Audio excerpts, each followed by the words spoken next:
জীবনে কখনো তুমি মিথ্যা বলনি, তাই তো তোমায় পেতে কাঁদে ধরনি। তোমারই মতো নেতা পেলে গো ফুটত সুখেরই গোলাপ চামেলি বকুল। বাংলাদেশ সহ বিশ্বে এখন বিভিন্ন জায়গায় মুসলমানকে অশান্ত করার জন্য বিভিন্ন জাতি গোষ্ঠী চেষ্টায় আছে। তার ভেতরে অন্যতম এই ভারতের উগ্রপন্থী কিছু হিন্দুরা। এরা যা আরম্ভ করছে আপনারা দেখতে পাচ্ছেন। 1157 সাল থেকে শুরু করে এই আজকের দিন পর্যন্ত ভারতে প্রায় আমি যতগুলো তালিকা পেয়েছি যারা শাসন করেছে, 5 বছর 7 বছর 10 বছর এভাবে যারা শাসন করেছে, তার ভেতরে 710 বছর একাধারে মুসলমানেরা শাসন করেছিল। এতদিনের ভেতরে কোনো হিন্দু মুসলমানের টার্গেট ছিল না। কি এর আগেও যারা ছিল তাদের দ্বারাও মুসলমানেরা টার্গেট ছিল না। কিন্তু এখন যিনি আছে পৃথিবীর নিকৃষ্ট মানুষ 6 জন, তার ভেতরে এই নরেন্দ্র মোদী একজন। এই লোকটার নাম আমি মুখে নিলে আমার কেমন যেন মনে হয় আরেকবার ওযু করি। এটা টাটকা নির্ভেজাল শয়তান। আমি তো আর শয়তান দেখিনি কোনোদিন, যদি দেখতাম আমার মনে হয় এরকমই হতো। এই যে এত শয়তানি করতো, শয়তানকেও ছাড়িয়ে চলে গেছে। আর মানুষ এত নিকৃষ্ট হয় কি করে? আমার মনে হয় ওর সাথে যদি জানোয়ারের তুলনা দেয় তো জানোয়ার বলবে হুজুর আপনি মাফ করেন আমার, ওর সাথে আমার তুলনা দেবেন না, কারণ ওর চাইতে আমি ভালো। যাদের শ্রবণ শক্তি আছে শোনার পরও তারা না শোনার ভান করে থাকে, যাদের দর্শন শক্তি আছে এটা দেখার পরও না দেখার ভান করে থাকে, যাদের হৃদয় আছে, কলব আছে, অন্তর আছে, ভাবার পরেও ভাবে না। আল্লাহ বলেন এগুলো মানুষ বলা ঠিক না। উলাইকা কালানাম বাল হুম আদল, এরা জানোয়ারের চাইতেও খারাপ। উলাইকা হুমুল গাফিলুন, এরা গাফেল। এই জন্য এদের কানে এগুলো হয়তো পৌঁছাবে না। কিন্তু হালকা পাতলা যাদের বিবেকে কাজ করে তারা এর পেছনে থাকে। কিভাবে থাকে? আমাদের বাপদাদা পূর্বপুরুষ যারা, তারা ভারতবর্ষে বহু জায়গা অক্ষ করেছিল। ওরা এখন এই অক্ষ আইন নতুন করে তৈরি করে মুসলমানদের এই সম্পদগুলো মসজিদের জায়গা বলেন, খানকার জায়গা বলেন, ঈদগার জায়গা বলেন, মাদ্রাসার জায়গা বলেন, সবগুলো এখন তারা দখল করে নিজেদের দখলে নিয়ে নিচ্ছে। শুধু এদের ভেতরে না, তামাম পৃথিবীতে আরো একটা নিকৃষ্ট জাতি আছে, তারা ইহুদি। 1940 সালে তাদেরকে যে আমাদের রোহিঙ্গাদের মতো থাকতে দিয়েছিল এই ফিলিস্তিনের ভাই বোনরা, দয়া করেছিল তাদের প্রতি। অথচ দেখেন এখন তারাই দয়ার পাত্র হয়ে গেছে। তাদেরকে নিজেদের বাড়ি ঘরকে উৎখাত করে তাড়িয়ে সেই জায়গা তারা দখলবাজি করে সব নিজেদের আয়ত্তে নিয়ে নিচ্ছে। পৃথিবীর মুসলিম শাসক যারা আছেন, 57টা মুসলিম দেশ আছে পৃথিবীতে। এটা রেকর্ড হচ্ছে, এই জন্য জানাচ্ছি। প্রত্যেকটা মুসলিম দেশের এখন উচিত তাদের ইমানের দাবি অনুযায়ী পৃথিবীর 2টা নিকৃষ্ট জাতি ইহুদি এবং মুশরিক, তাদের বিরুদ্ধে অন্তত সোচ্চার হওয়া। যার যেখানে যা আছে যতটুকু ওইটা নিয়ে দাঁড়িয়ে যাওয়া, মোকাবেলা করা, প্রতিরোধ করা, প্রতিবাদ করা। যদি না করেন, যে বিশ্বের 210 কোটি মুসলমান যে রাষ্ট্রে আছে, এরা ইমানের দাবি অনুযায়ী হলেও যদি রাস্তায় নেমে আসে না, চেয়ারে থাকতে পারবেন না। এপ্রিলের 12 তারিখে হালকা আমরা বাংলাদেশে দেখিয়েছিলাম। কি কথা বলছেন? 12 তারিখে দেখানোর পরেই 13 তারিখে অলরেডি একটা বৈঠক হয়েছে লন্ডনে, আপনারা হালকা পাতলা জানেন। এর পরের দিন ট্রাম্পের সহকারী উপমন্ত্রী বিশেষ করে এই সমস্ত এলাকাগুলো এই সমস্ত দেশগুলো যার কন্ট্রোলে সে বাংলাদেশে ইসলামপন্থী যারা আছে তাদের ভেতরে অন্যতম বাংলাদেশ জামাত ইসলামী তাদের কেন্দ্রীয় আমিরকে ডাক দিয়ে কিছু কথা গোপনে হয়েছে, ওগুলো এখনো ফাঁস করা ঠিক না। আপনি চিন্তা করতে পারেন, ট্রাম্পের উপমন্ত্রী একজন বাংলাদেশ জামাত ইসলামী এবং ইসলামপন্থী যারা আছে তাদেরকে ডাক দিয়ে বৈঠক করে, এটা কি ভেতরে কোনো কারণই নেই নাকি? আমাদের নাম শুনলে যারা 2-3 বার করে বমি করে, আর তারা এখন ডাকতেছে। বিশ্ব দেখিয়ে দিয়েছে, বিশেষ করে এপ্রিলের 12 তারিখ বাংলাদেশ একটা ইতিহাস বানিয়েছে। এতদিন পর্যন্ত যারা এই দেশে অন্তত একটু হালকা পাতলায় আশায় ছিল যে ববু আবার আসবে, 12 তারিখের পর থেকে তাদের আশা গুড়ে বালি। এই জন্য 15 তারিখে যে মানুষগুলো ফ্যাসিস্ট ছিল, স্বৈরাচার ছিল, তাদের দোসর যারা, তারা এখন অনেকে জেলখানায় আছে, এখন অনেকে পালিয়ে আছে। জেলে 8 মাস পর্যন্ত আমরা দেখতাম তাদেরকে আদালতে তুলতে হলে জামায় আদরে নিয়ে যেত। কিন্তু গত পরশুদিন যা করেছে, পেছনে হাত বেঁধে হ্যান্ডকাপ লাগিয়ে কথা বললে চড় দেবে, এইরকম একটা দৃশ্য আমরা দেখতে। তার মানে প্রশাসনে এখন বুঝতেছে যে না, ও ববুর দ্বারা আর হবে না। ববু যতই চাপাবাজি করুক না কেন, ও চাপা সব শেষ। এই জন্য এই সমস্ত মন্ত্রীদের, এমপিদের, এত বড় বড় নেতাদের সামনে প্রশাসন 2-3 হাত দূরে থাকতো, আর এখন পেছনে হাত বেঁধে চোরের মতো, ডাকাতের মতো নিয়ে যাচ্ছে। এতটুকুতে হবে না, আমার মনে হয় এদেরকে মাথায় দড়ি দিয়ে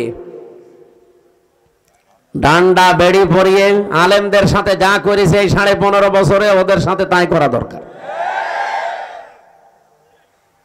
কামরুল টাক কালকে দেখেছেন না কি করে হাত বেঁধে পেছনে নিয়ে যাচ্ছিল, মনে হচ্ছে যে গরু চুরি করিস।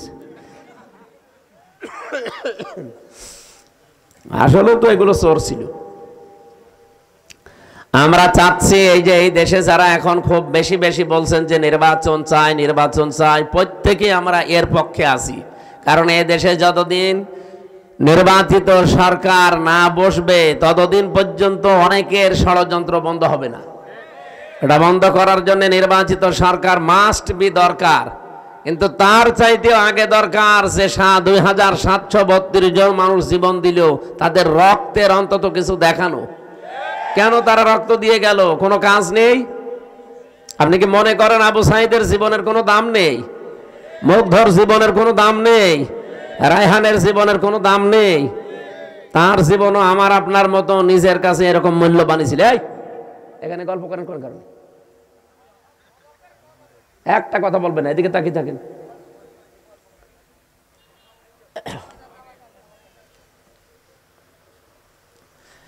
তারাও মূল্যবান ছিল, তাদের জীবনও তাদের কাছে আমাদের মতোই মূল্যবান ছিল। বসিয়ে দিন। সম্মানিত ভাইরা, আমরা চাচ্ছি সবচাইতে বেশি যে মানুষগুলো এই 15.5 বছরে পৃথিবীর নিকৃষ্ট মানুষ যে 6 জনের নাম বললাম, তার ভেতরে আর একজন যিনি পালিয়েছে উনি। আপনি এখন ইন্টারনেটে সার্চ দেন, 6 জনের নাম আসবে পৃথিবীতে নিকৃষ্ট মানুষ তারা। তার ভেতরে নরেন্দ্র মোদী একজন। আমি নাম নিলাম না, আমাদের দেশেরটা বদনাম হয়ে যাবে, এখন রেকর্ড হচ্ছে তো, ওইটাও একজন। মানুষ এত খারাপ হতে পারে আর এত নিচে নামতে পারে? কয়েকদিন আগে একটা ভিডিও ছেড়েছিল যে হ্যাঁ, দেশের মানুষ শুধু আমারই গালি দেয়, আমারই দোষ, আমি সব একা খেয়েছি, আর কেউ খায়নি। আমার ছোট বোন যে এত খাইলো, তারে কিছু বলে না। এরপরে শব্দ আর বলা যাচ্ছে না। সবগুলো খালি খাই খাই পার্টি ছিল। আপনি কি করেছে দেশে? আমি কয়েকদিন আগে মালয়েশিয়া, সিঙ্গাপুর, থাইল্যান্ড এই দেশগুলোতে ছিলাম। এই শয়তানরা অধিকাংশগুলো ওই দেশগুলোতে পালিয়েছে, কিন্তু ওই সাহেব পাড়া বানিয়েছে, থাকে না। সেকেন্ড হোম যেখানে, সেখানে তালা লাগানো, থাকে হচ্ছে হোটেলে। যে হোটেলে উঠি দেখি নিচে 2 জন বসে চা খাচ্ছে। কি গো হুজুর, আমরা আগেই পালিয়েছি। পালালেন কেন? এমন কাজ কেন করা লাগবে যে অন্তত চেয়ার শেষ হলেই পালানো লাগে? আর আপনি পালিয়ে এই হোটেলে কয়দিন থাকবেন? আপনার না 620টা বাড়ি, একটা বাড়িতেও তো থাকতে পারেন না। আপনার মাথা খারাপ হয়েছে আমার কথা না? যে একটা লোক 620টা বাড়ি, ও এক একটা বাড়িতে যদি 1 বছর করেও থাকে,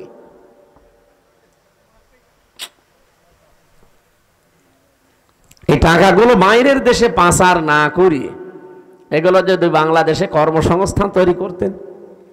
36 লাখ যুবক এখন বেকার বাংলাদেশে। এই মানুষগুলো দেখলাম বাইরের দেশে যে রাস্তা ঝাড়ু দেয়, রুটি বানায়, থালা বাসন মাজে, পায়খানা সাফ করে।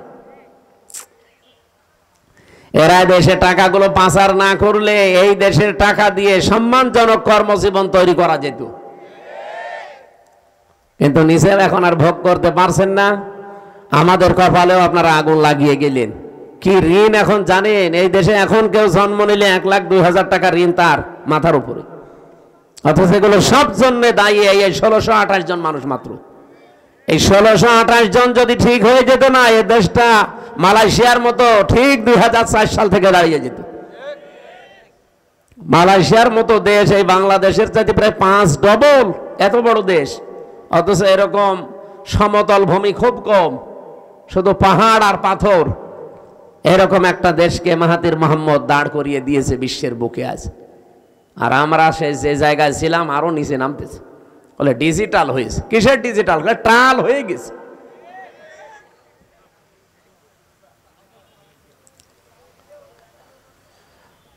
যারা আমরা চাই নির্বাচন কালকেই দিয়ে দেন, কিন্তু 1628 জনের একজনও চেয়ারে থাকা যাবে না।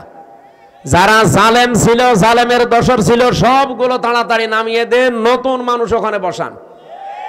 এই 15.5 বছরে যারা বৈষম্যের শিকার ছিল, এই মানুষগুলোকে নিয়ে সেখানে বসান।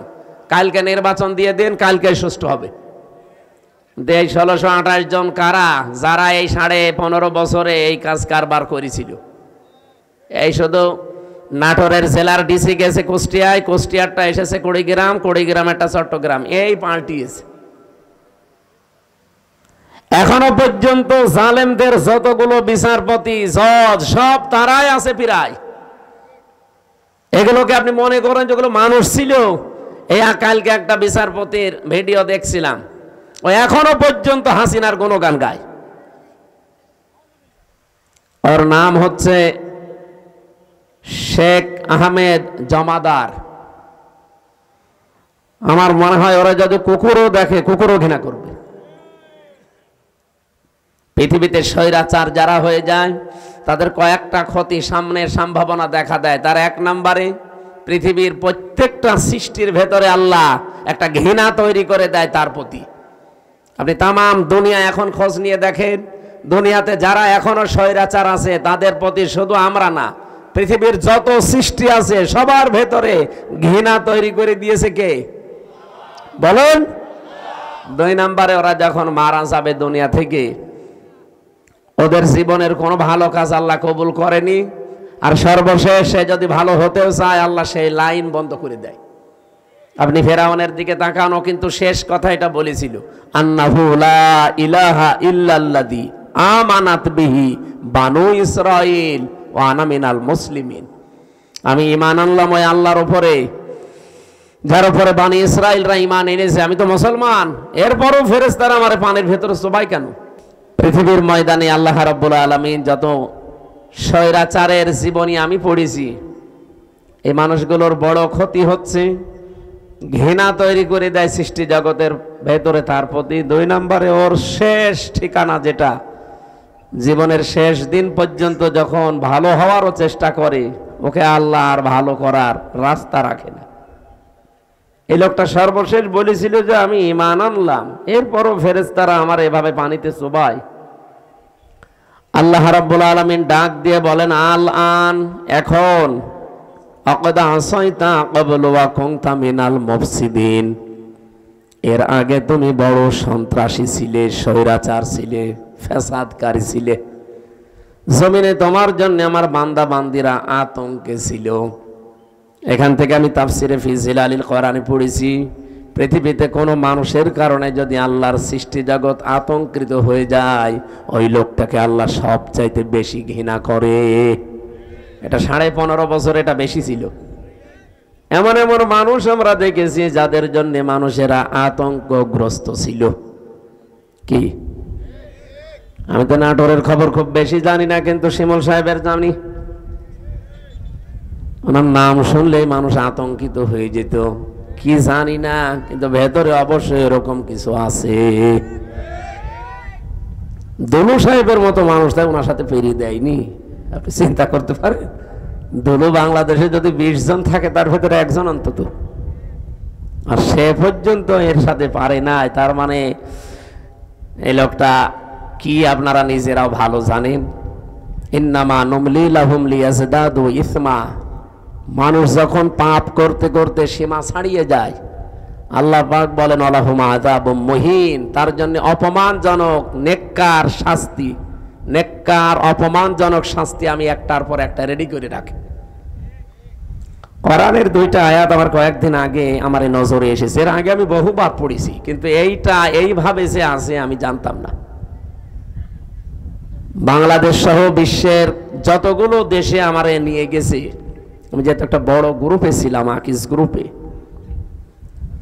ইনাদের মাধ্যমে বিশ্বের বহু দেশে আল্লামা সাঈদের মতো আল্লাহ রাব্বুল আলামিন ওনাদের ওসিলায় কোরআনের দাওয়াত নিয়ে যতগুলো দেশে গেছি, যতগুলো আন্তর্জাতিক সেমিনারে, বিশ্ববিদ্যালয়ে, আমি এই আয়াতটা আমার নজরে এতদিন হাজার হাজার বার পড়েছি, কিন্তু না, এখন আমার কাছে এই তথ্যগুলো আসার পর একটা আশা সঞ্চার হয়।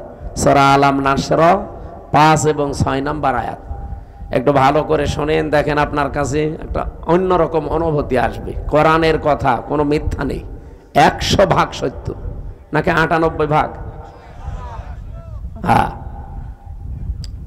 আল্লাহ পাক বলেন ফাইন্না মাআল উসরি ইসরা, ইন্না মাআল উসরি ইসরা, 2 বার রিপিট করলেন।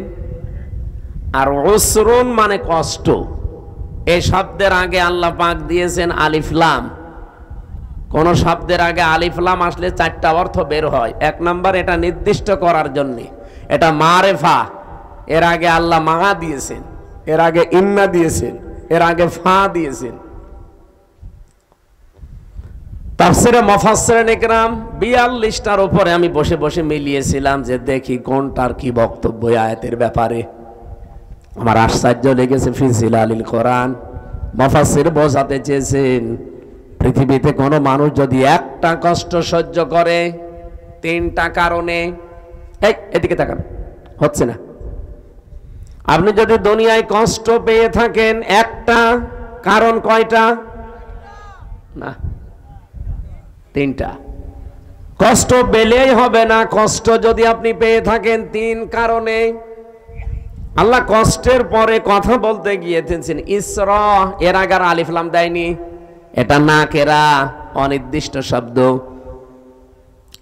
মুফাসসিরিন ইকরাম বোঝাতে চায় আল্লাহর বক্তব্য, দুনিয়াতে যদি কেউ একটা কষ্ট সহ্য করে, কমপক্ষে তার ওই কষ্টের সাথে 70টা সুখ আল্লাহ জড়িয়ে রাখে। না, এ পর্যন্ত আপনারা কিছুই বোঝেননি, আন্দাজে সুবহানাল্লাহ বলেছেন। এবার আমি ব্যাখ্যায় দেখছি, টিকায় পড়েছিলাম, একটা কষ্ট যদি কেউ সহ্য করতে পারে দুনিয়ার এই ময়দানে, কারণ কয়টা বললাম? বলেন বলেন। 3 কারণের বাইরে যদি কষ্ট পান, তার জন্য আপনার জন্য 70টা সুখ আল্লাহ রেডি করবে না? নেই। হাসিনাও কিন্তু কষ্ট পেয়েছিল, কিন্তু এই 3 কারণের বাইরে। এবার আসেন তো, এই 3 কারণের কষ্ট আমাদের জীবনে আছে কিনা? 1 নাম্বারে যদি আপনি কষ্ট পেয়ে থাকেন আল্লাহর জন্যে, 2 নাম্বারে রাসূলুল্লাহর জন্যে, 3 নাম্বারে মানবতার জন্যে। কষ্ট কয়টা? 3টা বলেন কেন? 1টা। কারণ কয়টা? এই 3 কারণের ভেতরে যে কোনো 1 কারণে যদি দুনিয়ায় কেউ একটা কষ্ট পেয়ে থাকে, আল্লাহ যেহেতু মার পরে আলিফ লাম দিয়ে নির্দিষ্ট করে দিয়েছেন কষ্ট একটা, কিন্তু ইসরাটা নির্দিষ্ট নেই। কমপক্ষে 10 থেকে 70টা পর্যন্ত সুখ, শান্তি, কল্যাণ দুনিয়া আখিরাত মিলে আল্লাহ তার সাথে জড়িয়ে রাখবে। আর 15.5 বছরে আমরা যারা সত্যিই কষ্ট পেয়েছি, কেউ আল্লাহর জন্যে, কেউ রাসূলুল্লাহর জন্যে, কেউ মানবতার জন্যে। এই কথা বললেন না? অবশ্যই এই 3 কারণের বাইরে অনেকে কষ্ট পেয়েছে, তাদেরটা আমি তাফসিরে পড়ি নাই, এজন্য বাদ। 3 কারণের যে কোনো একটা কারণে যদি আপনি কষ্ট পেয়ে থাকেন, আল্লাহর কসম, কোরআনের আয়াত, আল্লাহ গ্যারান্টি দিয়েছেন মাআল উসরি ইসরা, অবশ্যই দুনিয়া আখিরাত মিলে আপনাকে 70টা সুখ, শান্তি ভোগ করাবেই। শুধু করাবে না, শেষে হর্ষাই আছে, করাবেই। এবার যেহেতু আয়াতটা রিপিট করেছেন আল্লাহ, সিস্টেম অপর পৃষ্ঠায় দেখুন, আল্লাহ পাক বলেন দুনিয়াতে কেউ যদি একটা সুখ পায় আর ওই সুখটা যদি অবৈধ হয়, আবার বলছি, আপনি যদি একটা সুখ ভোগ করেন দুনিয়ায় আর সুখটা যদি হয় অবৈধ, একটা সুখের কারণে কমপক্ষে 70টা দুঃখ, যন্ত্রণা, কষ্ট, অকল্যাণ আপনার সাথে আল্লাহ জড়িয়ে রাখবে। এবার আমি একটা একটা করে উদাহরণ বলছি। পৃথিবীতে অনেকেই কিন্তু সুখ পেয়েছে, অবৈধ সুখ, যেমন এই যে পরকীয়া প্রেম করে সুখ পায় না, না এই এলাকায় সব নেই? যারা পরকীয়া প্রেমে লিপ্ত আছেন, আপনিও সুখ পেয়েছেন, শান্তি পেয়েছেন, কিন্তু এটা কি বৈধ না অবৈধ? বলেন বলেন। এরকম অবৈধ সুখ একটা যদি ভোগ করে থাকেন, আপনাকে আল্লাহ কষ্ট দেবে, দুঃখ দেবে কয়টা? 70টা। আমি এবার মিলান, এই 15.5 বছরে যারা ক্ষমতায় ছিল, বৈধভাবে না অবৈধ? তাহলে সুখ তারা পায়নি? বলেন বলেন। যত সুখ পেয়েছে সব বৈধ সুখ না অবৈধ? আপনি এবার হাসিনা থেকে শুরু করে যারা ছিল বলেন, এই 15.5 বছরে যদি অন্তত 50টা সুখ পেয়ে থাকে, আমি কি সুখের নামগুলো বলবো? আরে সুখের নাম বলার দরকার কি? আপনি তো সুখ পেয়েছেন, বাবা শাহজালাল সব হালাল করে নিয়েছিলেন। যেটা আপনার না, জোর করে সেটা আপনি দখল করে নিয়েছিলেন। নবীজির হাদিস আমি পড়েছিলাম প্রথমে, এটা হযরতে আবু যর থেকে বর্ণিত। বিশ্ব নবী বলেন, মানিদ্দাআ মা লাইসা লাহু ফালাইসা মিন্না ওয়ালিয়াতাবাওয়া মাকআদাহু মিনান নার। মুসলিম শরীফের হাদিস। এদিকে তাকান। 1 নম্বরে নবীজি বলেন, দুনিয়ার এই ময়দানে যেটা তোমার না, জোর করে যদি ওটা কেউ জোর জবরদস্তি করে দখল করে নেয়, 2টা শাস্তি তার জীবনে মাস্ট বি হবে। 1 নম্বরে ওই দিন থেকে ফালাইসা মিন্না, ও আমার উম্মত থেকে বের হয়ে গেছে। 2 নম্বরে ওয়ালিয়াতাবাওয়া মাকআদাহু মিনান নার। আল্লাহ পাক বলেন, নবীজি বলেন, এটা মুসলিম শরীফ যে নবীজির কথা, ও নিজের জায়গা যেন জাহান্নামে একটা লিখে বরাদ্দ করে রেখে দিয়েছে। হ্যাঁ, এখানে হাদিসের ব্যাখ্যায় মুহাদ্দিস যারা, তারা ব্যাখ্যা করতে গিয়ে দিয়েছেন, যে জিনিস আপনার না, ওইটা যদি আপনি আবার নিয়ে নেন, আপনার জন্য এই 2টা শাস্তি। কিন্তু আপনার জিনিস যদি কেউ দখলে রাখে, ওইটা যদি আপনি ফেরত নেন, এটার জন্য আপনার ওই 2টা শাস্তি নেই। বোঝেননি? আমি জানি না। আপনার যে জিনিস দখল করে নিয়েছে একজন, আপনি যদি এখন কিছু পেয়ে ওইটা আবার নিজের আয়ত্তে নিয়ে নেন, আপনার জন্য হাদিসে বর্ণিত ওই 2টা শাস্তির একটাও হবে না। কিন্তু যে জিনিস আপনার না, জোর করে যদি আপনি নিজের দখলে দুনিয়ায় নিয়ে নেন, আপনি ওই দিন থেকে নবীর উম্মতের বাইরে চলে গেছেন। আপনি নামাজ পড়তে পারেন, রোজা রাখতে পারেন, হজ করতে পারেন, কিন্তু নবীর উম্মত আপনি আর নেই। হ্যাঁ, কিন্তু ওটা যদি আপনারই ছিল, দখল করেছিল একজন, সেটা আপনি আবার ফেরত পেয়েছেন, আপনার জন্য শাস্তি না? এই বাংলাদেশে অনেকের নামে আমরা দেখি, খালি চাঁদাবাজির কথা শুনলে, একজনের জিনিস নিয়ে নিয়ে, এটা শুনলে খালি এক দলের প্রতি আর এক দলের প্রতি এই যে কাদা ছোড়াছড়ি চলছে। আরে ভাই, আপনাকে আগে বাস্তবতা বোঝা লাগবে। যেই লোকটার কাছ থেকে 15.5 বছরে আপনি কত কিছু নিয়েছেন নিজের বিবেককে জিজ্ঞাসা করেন। এই মানুষগুলো যদি এখন সেগুলো ফেরত পায়, ফেরত নিয়ে নেয়, সে তো আর জোর জবরদস্তি করে নেয়নি, তার নিজের জিনিস সে নিয়েছে। এরকম কিছু যদি হয়ে থাকে তাহলে হাদিসের এই দুইটা শাস্তি তার জন্য না। আমি আবার বলছি, আমি নিজে একজন ভিকটিম। এই 15.5 বছরের ভেতরে বিশেষ করে এই 3 বছর জেলে থাকাকালীন আমার বাবার বৈধ সম্পদ, এবং আমি চাকরি করতাম আকিস গ্রুপে, খতিব ছিলাম, সেখান থেকে তারা অবৈধভাবে বহু টাকা এমনিতেই নিয়েছিল। নাকি আমার কাছে টাকা পাইতো? বলেন। আমার ধরার পরে বলেছিল 50টা মামলা দেব, এক্ষুনি 10 লাখ টাকা দেওয়া লাগবে। বাবা তো গ্রাম্য মানুষ, জমি জায়গা বিক্রি করে যা তা করে ওরে 8 লাখ সঙ্গে সঙ্গে দিয়েছিল। ও শয়তান তারপরও আরেকটা মামলা দিয়েছে। এভাবে খেপে খেপে বাবার কাছ থেকে প্রায় 32 লাখ টাকা নিয়েছে। আকিস গ্রুপের কাছেও নিয়েছে প্রায় 30-32 লাখ। 3 বছরে বলেন তো এত টাকা যারা নিল, ওই টাকার মালিক তো তারাই, আর ওগুলো বৈধ মালিক। এখন যদি ওই টাকাগুলো আমি ফেরত চাই, আমার অন্যায় হবে, কারণ জিনিস তো আমারই।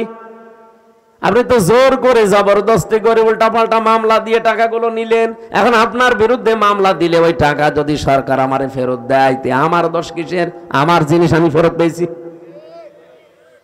কয়েকদিন আগে যে সিরাজগঞ্জ গোল চত্বরে বসেছিলাম, তারেক জিয়া সাহেবের গ্রামে গিয়েছিলাম এক মাহফিলে, গাবতলী থানা না, ওই গ্রামে গিয়েছিলাম আগস্টের 5 তারিখের আগে। স্টেজ থেকে তাড়তে তাড়তে মাঠের ভেতরে ওসি সহ আমারে প্রায় 1-1.5 কিলোমিটার তাড়িয়েছে। পা মা কেটে ওই দিন আমার গাড়িটা ড্রাইভারটা ধরে আটকে রেখে দিয়েছিল। পরবর্তীতে যাদের পাঠালাম তাদের বলেছে টাকা দিতে বলেন। কিসের টাকা? দেওয়া লাগবে। 1,13,000 টাকা গুছিয়ে দিয়েছিলাম বিভিন্ন জায়গা থেকে। ওই দিন তো আমি নিজেই পালিয়ে বেড়াচ্ছি। ওটা মে মাসের মনে হয় শেষের দিকে হবে। আগস্টের 5 তারিখের পরে সেই দেশ পরিবর্তন হয়ে গেছে, ওর নামে বিভাগীয় মামলা হয়েছে। ওরে এখান থেকে পাঠিয়ে দিয়েছে কক্সবাজারের টেকনাফে। ওর বন্ধু এখানে চাকরি করে, আর একজন খোঁজ পেয়েছে যে আমার মাহফিল সিরাজগঞ্জে, ওই জায়গা থেকে চলে এসেছে। এসে আমি চা খাচ্ছিলাম, হঠাৎ করে এসে বলছো, হুজুর আসসালামু আলাইকুম, আমারে মাফ করে দেন। কে আপনি? বলছে আমি সেই ওসি আজাদ। আরে ভাই, আপনারাই খুঁজছি, এদিকে আসেন। আপনারাই খুঁজতেছি। আপনি যে বেকার আমার গাড়িটা আটক করে নিয়ে এতগুলো টাকা নিলেন, আর আমার যে তাড়া দিয়েছিলেন, হুজুর আমার বিভাগীয় মামলা হয়েছে, আমার চাকরি মনে হয় থাকবে না। আমারে দিয়েছে সেই বান্ধ কি কক্সবাজারের টেকনাফে। আমি অনেক কষ্ট করে এসেছি আমার এই বন্ধুর মাধ্যমে খোঁজ নিয়ে, আপনি আমারে মাফ করে দিয়েন। কোনো অনুষ্ঠানে যেন অন্তত আমার নামে কিছু বললেন না। আমি কিছু বলবো না, আগে টাকা ফেরত দেন। আচ্ছা টাকা নেই, টাকা নেই তো কিসের মাফ? 7 দিন সময় দিলাম, টাকা ফেরত দেওয়া লাগবে। আপনাদের এই নাটোরের সন্তান একজন ছিল আব্দুল বারী রশিদি, এই যে সিংড়ায় বাড়ি, ওই ভাইয়ের গাড়ি আটকিয়েছিল। শেষ পর্যন্ত এখানে ডিস্টার্ব করা যাবে না, থাক এখানে দাঁড়িয়ে থাক ভাই, আপনি জানেন, আপনি এখানে এসে বসেন তো ভাই।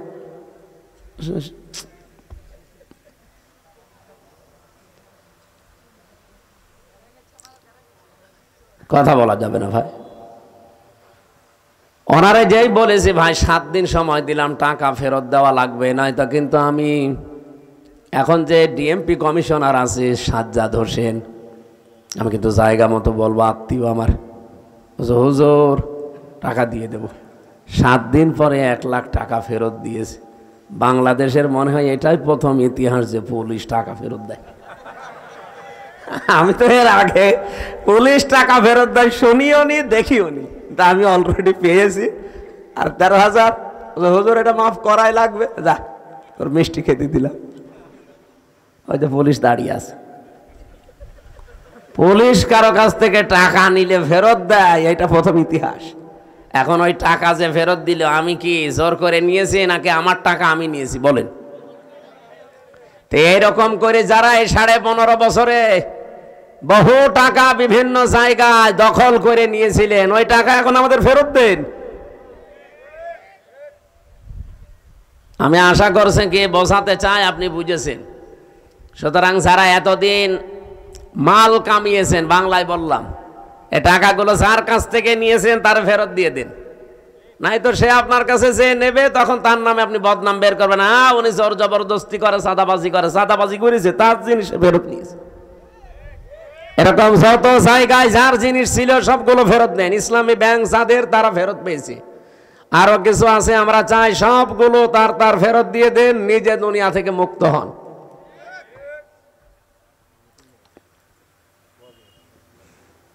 একজন ওসিকে পেয়েছিলাম জেলখানায়, আমি তো ফাঁসির কন্ডেম সেলে থাকতাম সব সময়। উনি আমার এসে একদিন বলছো, হুজুর আপনি তো তওবার কথা বলেন। আমি ওখানে ভেতরে ওই ওয়াক্তীয় নামাজ পড়াতাম, আমার পেছনে নামাজ পড়ার জন্য অনেকে আসত। নামাজের পরে 2-3 মিনিট করে কথা বলতাম। একদিন তাওবার বিষয়ে কথা বললে উনি আমারে বলছে, হুজুর আমি একটা তাওবা করেছি, দেখেন তো আমার তাওবা হয়েছে কিনা। কি সেই যে নির্বাচন গেল, আমি বাইরে ছিলাম, এখন আমার 8 বছর জেল, একটা হত্যা মামলার। আমি ওই সময় রাত 12টার পর থেকে আমার লোকজন নিয়ে ভোট কাটা আরম্ভ করেছিলাম। ফজরের আজান পর্যন্ত কাজ কাম করিয়ে সব জায়গা মতো পাঠিয়ে দিয়েছি। এরপরে গোসল করার পরে ওযু করে 2 রাকাত তাওবার নামাজ পড়ে বললাম, আস্তাগফিরুল্লাহ। আমার এই তাওবা কি হয়েছে? না, আপনার ইয়ার কি হয়েছে? এটাকে তাওবা বলে? আপনি কি আল্লাহর কাছে দোষ করেছেন যে আস্তাগফিরুল্লাহ পড়ছেন? আপনি তো দোষ করেছেন হামজার কাছে। একটা এমপি বানাতে 3.5 লাখ 4 লাখ হামজা লাগে, হামজার বউ লাগে। কথা বলছেন না কেন? আপনি তাদেরটা নিজে সব একা দিয়ে দিলেন, আর এখন বলছেন আস্তাগফিরুল্লাহ। আপনার মাফ হতে পারে, তাওবা কবুল হতে পারে যদি বের হওয়ার পর ওই 3.5 লাখ 4 লাখ হামজার বর কাছে যে বলবেন যে এই ভুল করে ফেলেছিলাম, আমারে মাফ করে দিন। তারা মন থেকে যদি বলে ঠিক আছে মাফ করে দিলাম, আপনি মাফ পাবেন। আর তারা যদি বলে না কিসের মাপ, আপনাকে আমরা থাপড়াবো, প্রত্যেকে একটা করে থাপ্পড় দেবো, তাই খাবেন। কি কথা বলছেন না কেন? দুনিয়ায় বিচার যদি না হয়, কিয়ামতের দিন আল্লাহ নিজে বিচার করবে। কারণ আপনি তারা আল্লাহর হক নষ্ট করেননি, হক নষ্ট করেছেন। হক বলে বান্দার হক। কিন্তু আপনার জন্য আমার আফসোস, আপনি হয়তো 8 বছর জেল খাটার পরে বের হয়ে যাবেন, বের হয়ে দেখবেন অনেক হামজা দুনিয়া থেকে মারা গেছে। কি অনেক হামজার বউ দুনিয়ায় নেই, তারাও মারা গেছে। আপনি তাদের কাছে মাফ চাবেন কি করে? এটা আপনার জন্য সবচাইতে বড় ভয়ঙ্কর বিষয়। 15.5 বছরে যারা অবৈধ সুখ পেয়েছেন, একটা আপনার জন্য 70টা অপমান অপেক্ষা করছে। এই কথা বলে না কেন? আমি এটা বানিয়ে বলছি। সূরা আলাম নাসরা 5 এবং 6 নম্বর আয়াত বাড়ি যে মিলিয়ে দেখবেন এই কথাগুলো আছে। দুনিয়াতে যদি কেউ অবৈধ একটা সুখ ভোগ করে থাকেন, মাস্ট বি তার জীবনে কমপক্ষে 70টা অকল্যাণ, দুঃখ, কষ্ট আমার আল্লাহ এর সাথে সাথে রেডি করে রেখেছেন। এই জন্য আল্লাহ মার পরেই দিয়েছেন উসরুন। আল্লাহ মাটা না দিলে অর্থ হয়ে যেত ইন্নাল উসরি ইসরা, অর্থ হয়ে যেত। কেন আল্লাহ ইন্নার পরে মা দিলেন? আমি চিন্তা ভাবনা করে কোরআন পড়ি, আন্দাজে কোনো বিষয় আমার ভেতরে যায় না, আমি পড়িও না ওইভাবে যে আমি পড়িয়েই যাব, আন্দাজে না। যে কোনো শব্দ নিয়ে আমি চেষ্টা করি এর একেবারে নিচে যাওয়ার। আমার এই ছোট্ট মাথার ভেতরে এখন এই গবেষণাটা এসেছে, দুনিয়ায় যদি কেউ একটা অবৈধ সুখ ভোগ করে থাকেন, আল্লাহ পাক দুনিয়া আখিরাত মিলে আপনাকে অপমান করবে কমপক্ষে 70টা। এতদিন যারা এগুলো ভোগ করেছেন, বলেন তো এই 15.5 বছরে যদি 50টা সুখ ভোগ করে থাকেন, তাহলে এক একটা 70টা হলে 50টা সুখ ভোগ করলে কতগুলো অপমান? হ্যাঁ, 350, 3,500। ৩,৫০০ দুঃখ কষ্ট অপমান ও কল্যাণ আপনার দুনিয়াতে আখেরাতে মিলে আল্লাহ দান করবে, তারপরে চট করে ঢুকে পড়বেন। অবশ্যই এখনই চট করে চলে আসবে। আরে ভাই, এতগুলো দুঃখ আপনি কে নেবে? আপনার কি, আপনার তো বাবা নেই, বাবা কি ভোগ করবে? আপনার জীবনে ভোগ করা লাগবে। এক একটা সুখ ভোগ করার কারণে কি সুখে ছিলেন এবার নিজে মিলান। 15.5 বছরে যারা সুখ পেয়েছেন, একটা অবৈধ সুখের কারণে 70টা করে কষ্ট আপনার পেছনে লেগে আছে। এই জন্য মা আছে যারা আরবি গ্রামার বোঝোদের জিজ্ঞাসা করেন। আমি আবার বলছি, দুনিয়াতে সত্যি যদি আমরা কেউ আল্লাহর জন্য কষ্ট পেয়ে থাকি, মানবতার জন্য কষ্ট পেয়ে থাকি, রাসূলুল্লাহর জন্য কষ্ট পেয়ে থাকি, একটা কষ্টের জন্য কমপক্ষে দুনিয়া আখিরাতে 70টা সুখ আল্লাহ রেডি করে রেখেছেন। এই জন্য আমরা আশায় বুক বাঁধি, যত কষ্ট এই দেশের মানুষেরা আল্লাহর জন্য, রাসূলুল্লাহর জন্য, ইসলামের জন্য, মানবতার জন্য সহ্য করেছি, আগামীর এই দেশ আমার আল্লাহ অবশ্যই অবশ্যই কোরআনের হাতে দেবেন। কোরআনে কারিম দিয়ে যদি এই দেশটা চলে, এর ভেতরে 500 আয়াত আছে শরীয়তের বিধান, 6666টি আয়াতের মাত্র এই 500 বিধান যদি দেশে রাষ্ট্রীয়ভাবে কায়েম হয়ে যায়, আপনি দেখবেন এই দেশটা একটা মিনি জান্নাত হয়ে গেছে। আরে মরণের পরে জান্নাত পাওয়া যাবে সেটা তো অনেক পরে। প্রতিদিন যে দোয়া করেন, রব্বানা আতিনা ফিদ দুনিয়া হাসানা ওয়া ফিল আখিরাতি হাসানা ওয়া কিনা আযাবান্নার, আল্লাহ দুনিয়া দাও আগে, এরপরে আখিরাত দিও। কেউ কি আগে বলে আখিরাত দিও তারপরে দুনিয়া দিও? বলে কেউ? কেউ বলে না। আর আল্লাহ এভাবে শেখানো নি, উনি শিখিয়েছেন ধারাবাহিক। কাবা শরীফে গিয়ে দেখলাম রকনি ইয়ামিনী থেকে শুরু করে হজরে আসওয়াদ, এই জায়গাটা লক্ষ লক্ষ হাজিরা যাবার সময় এই আয়াতটা পড়ছে, রব্বানা আতিনা ফিদ দুনিয়া হাসানা ওয়া ফিল আখিরাতি হাসানা ওয়া কিনা আযাবান্নার। বলেন আমিন। দুনিয়ায় আগে শান্তি দরকার। দুনিয়ায় শান্তি, স্বস্তি, নিরাপত্তা যদি সত্যি আমরা পেতে চাই, এটার বিকল্প দুনিয়ায় কিচ্ছু নেই। কারণ বহু মানুষ চেষ্টা করেছে এর আগে, এটা বাদ দিয়ে শান্তি দিতে পারে নাই। আপনি তাকান এই পৃথিবীর দিকে, কত মানুষ শান্তি দেওয়ার জন্য চেষ্টা চালিয়েছে, কিন্তু কাঙ্ক্ষিত মানের শান্তি দিতে পারে নাই। উন্নত দেশগুলোতে আপনি মনে করেন খুব শান্তিতে আছে, কোরআনের আইন বাদ দিয়ে না। আমি বাইরের দেশগুলোতে, আমাদের নরসিংদীর বাবরহাটের মতো শান্তি পাইনি। রাত 8টা, 8:30টার পরে বড় বড় মার্কেটগুলো, শপিং মল সব বন্ধ করে দেয়, কারণ নিরাপত্তা দেওয়ার মতো তাদের হাতে কোনো মাল ম্যাটারেস নেই। এত পাহারাদার, এত উন্নত প্রযুক্তি, এইটা যদি থাকে, তারপরও তো বাংলাদেশে এটা এখন নেই। আপনি নরসিংদী বাবরহাটে রাত 12টা, 1টা, 2টা নেই, দেখেন মানুষ কিভাবে ব্যবসা করছে। হযরত ওমর জানিয়েছিলেন, কোরআনের 500 আইন যদি পৃথিবীতে কায়েম হয়ে যায়, হাজরে আসওয়াদ থেকে হাজরা মাউত পর্যন্ত, সানাই থেকে হাজরা মাউত, এ বিশাল রাস্তা, একজন সওদাগার লক্ষ লক্ষ টাকার মালামাল নিয়ে চলতে থাকবে, একজন যুবতী মেয়ে পোড়া শরীরে গহনা গাঁটি নিয়ে চলতে থাকবে, ওর মনের ভেতরে একটা ভয় কাজ করবে না, শুধু আল্লাহর ভয় বাদে অন্য কারো। আমরা তো ওই রকম পরিবার চাই, ওই রকম সমাজ চাই, ওই রকম দেশ চাই। টেকনাফ থেকে তেতুলিয়া পর্যন্ত একজন মানুষ লক্ষ লক্ষ টাকা নিয়ে আসবে, ওর মনের ভেতরে ছিনতাইয়ের ভয় থাকবে না, চুরির ভয় থাকবে না, কোনো ডাকাতির ভয় থাকবে না, একটা ভয় থাকবে কার? বলেন বলেন। মিনি জান্নাত হয়ে যাবে দেশটা। ওই দৃশ্যটা আমরা চোখে দেখতে চাই।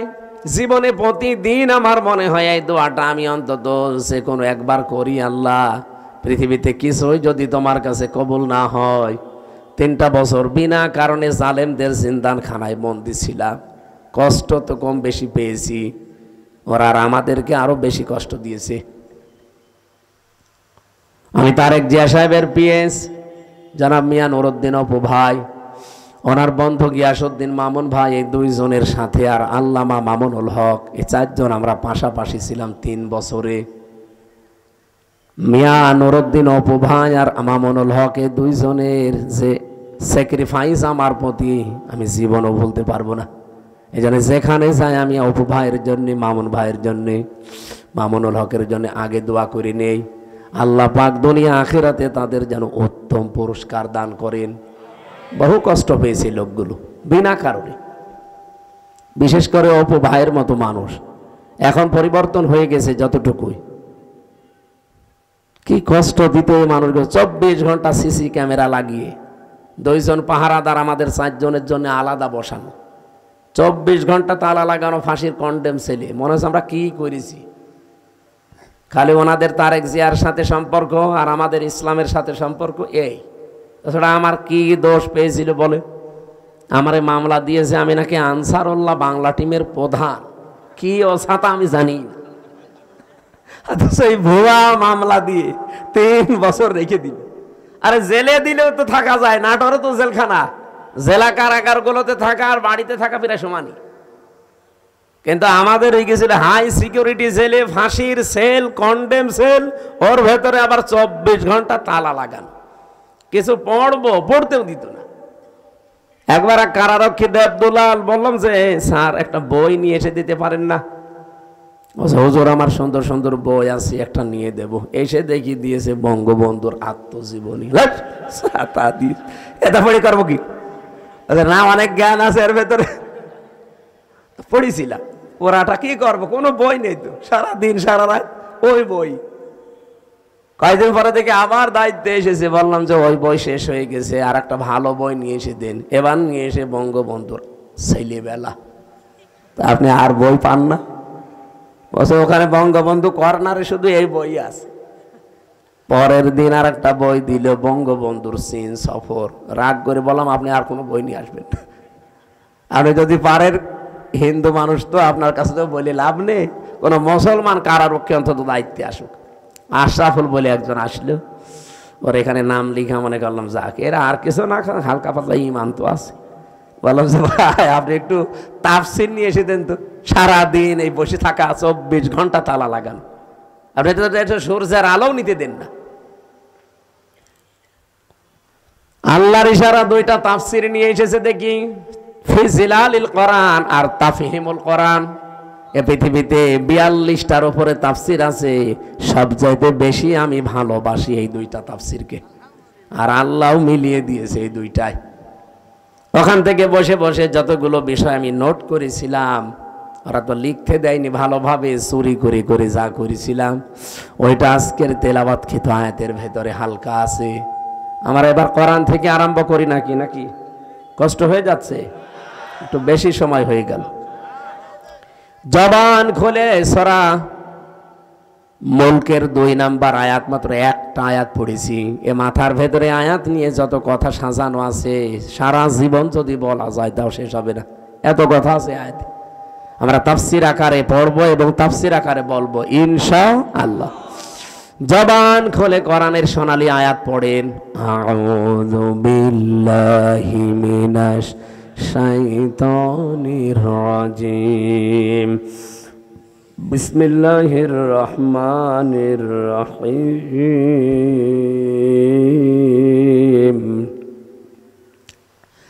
الذي خلق الموت والحياة ليبلوكم أيكم أحسن عملا وهو العزيز الغفور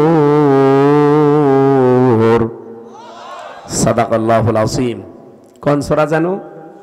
মুলক। মুলক মানে রাজত্ব, মুলক মানে আমরা যাই ভাবি, যাই করি না কেন, যাই চিন্তা ভাবনা আমাদের থাক, বিভিন্ন রাজনৈতিক দল করার কারণে আলাদা চিন্তা ভাবনা থাকতে পারে, কিন্তু রাজত্বের আসল মালিক কিন্তু আল্লাহ। এটা আপনাকে বিশ্বাস করা লাগবে। যদি এর ভেতরে অন্য কেউ ঢোকে আপনি মুশরিক। এই কথা বলছেন? রাজত্বের মালিককে ক্ষমতায় পৃথিবীতে কেউ দিতে পারবে না আপনাকে। ক্ষমতায় দিতে পারবে শুধুমাত্র আমার আল্লাহ। হ্যাঁ, আপনার যদি অন্য কোনো বিশ্বাসের ভেতরে ঢোকে যে না আমেরিকা আমারে পারবে, ভারত আমারে পারবে, জনগণ আমারে পারবে, আল্লাহর কসম আপনার ঈমান শেষ, আপনি মুশরিক হয়ে গেছেন। কিয়ামতের দিন আমল আখলাক যদি মানুষের কমও থাকে, কিন্তু ঈমানটা যদি তার নির্ভেজাল থাকে, আমার আল্লাহ তারে মাফ করে দেবে।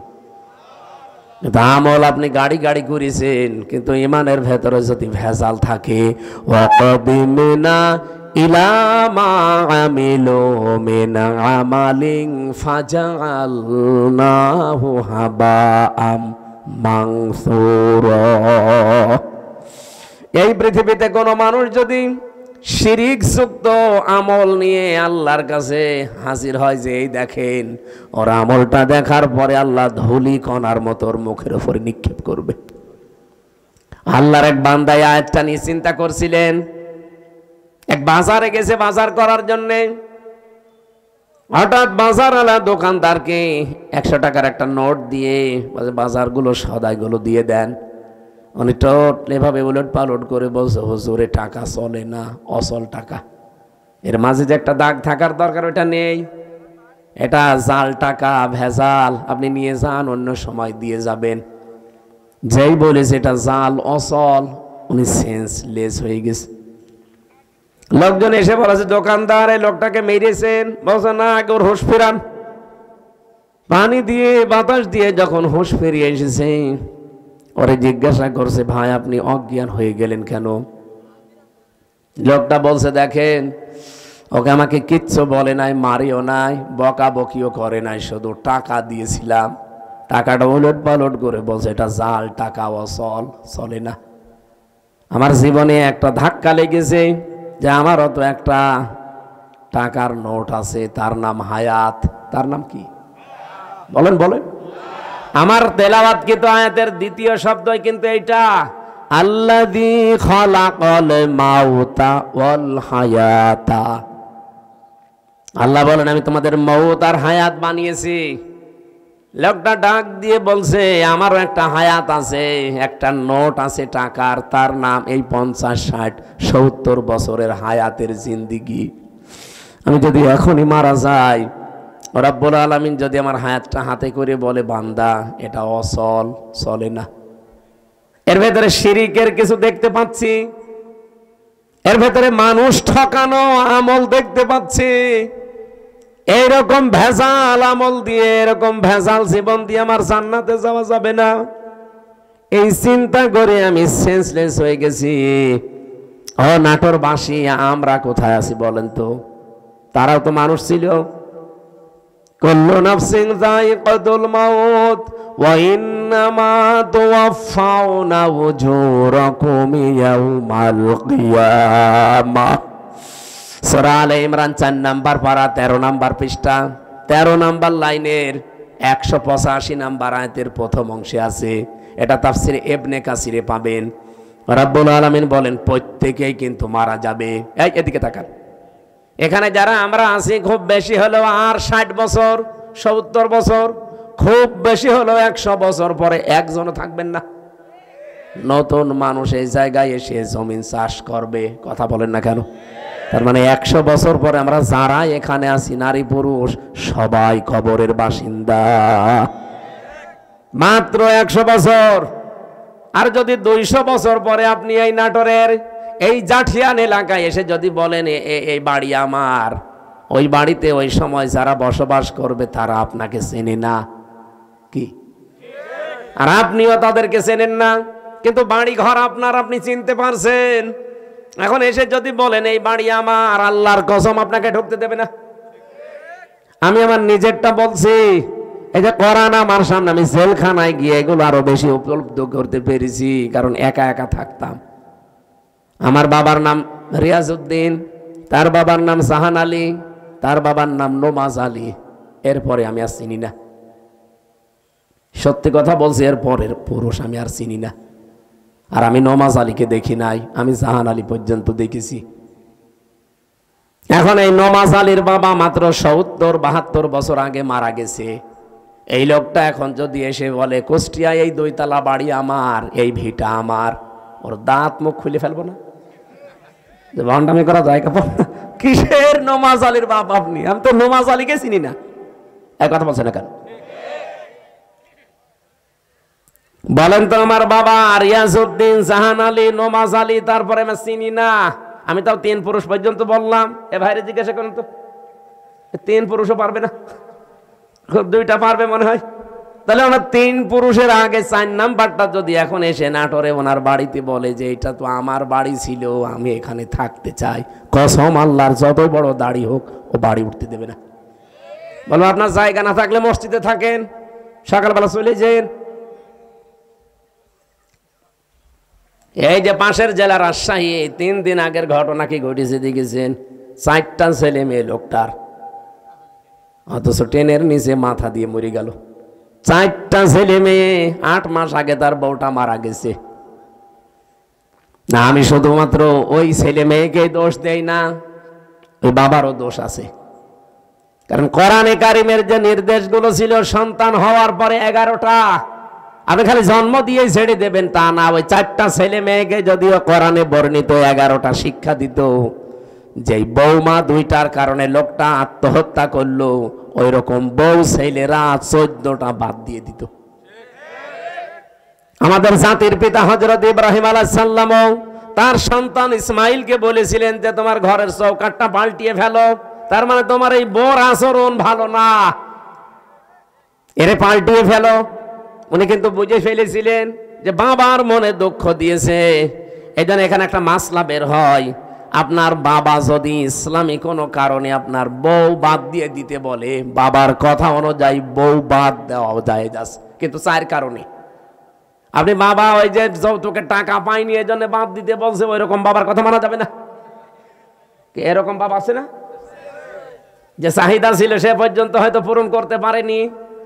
এমনকি অনেকে এই যে বরযাত্রী নিয়ে যাওয়ার সময় ছেলের বাবা এই কথা বলে যে বিয়ায় আমি কিচ্ছু চাই না, শুধু 500 লোক খাওয়াবেন।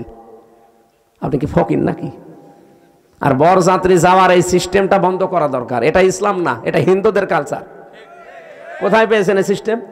বরযাত্রী ইসলামে আছে, ইসলামে আছে অলিমা। অলিমা ছেলের বাড়ি হয় না মেয়ের বাড়ি হয়? আর যে বরযাত্রী কোন বাড়ি? কোথায় পেয়েছেন ভণ্ডামি? এটা বাদ দেওয়া লাগবে আজকেই। যারা এখানে আছেন মুসলমান, অন্তত অন্য ধর্মের লোক নেই, আজকে থেকে হিন্দুদের এই কালচার বাদ।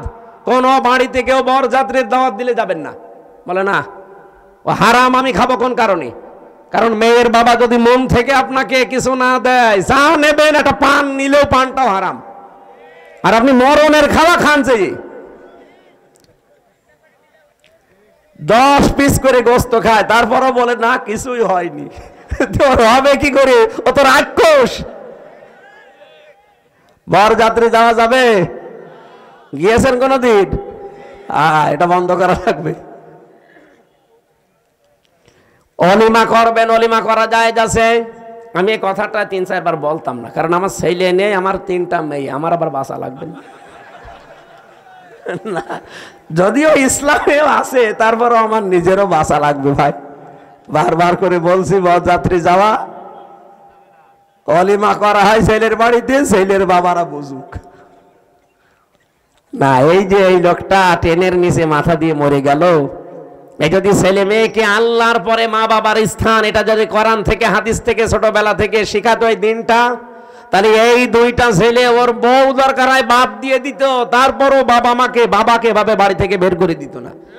লোকটা সারাদিন বাড়িতে জায়গা পায়নি, শেষ পর্যন্ত স্টেশনে না খেয়ে সারাদিন ছিল, সকালবেলা যে মরে গেছে। এরকম সন্তান যেন কারো না হয়। আরে সন্তানের তো শুধু দোষ না ভাই, আপনি ওইভাবেই তৈরি করেছেন তাকে। আল্লাহর পরে যে আপনার স্থান সে তো জানেই না। এখানে মাসলা হচ্ছে, বাবার কথা যদি শরীয়ত সম্মত হয়, বাবা যদি বলে বউ রাখা যাবে না, এর ভেতরে আমি শরীয়তের এই জিনিসগুলো ভুল পাই, তাহলে বাদ দিয়ে দেওয়া লাগবে। কিন্তু মায়ের কথা শুনে বউ তালাক দেওয়া জায়েজ নেই। এই মাসলাটা মনে রাখবেন। বাবার সম্মান কিন্তু মায়ের চাইতে খুব বেশি না, 3 গুণ বেশি মায়ের মর্যাদা।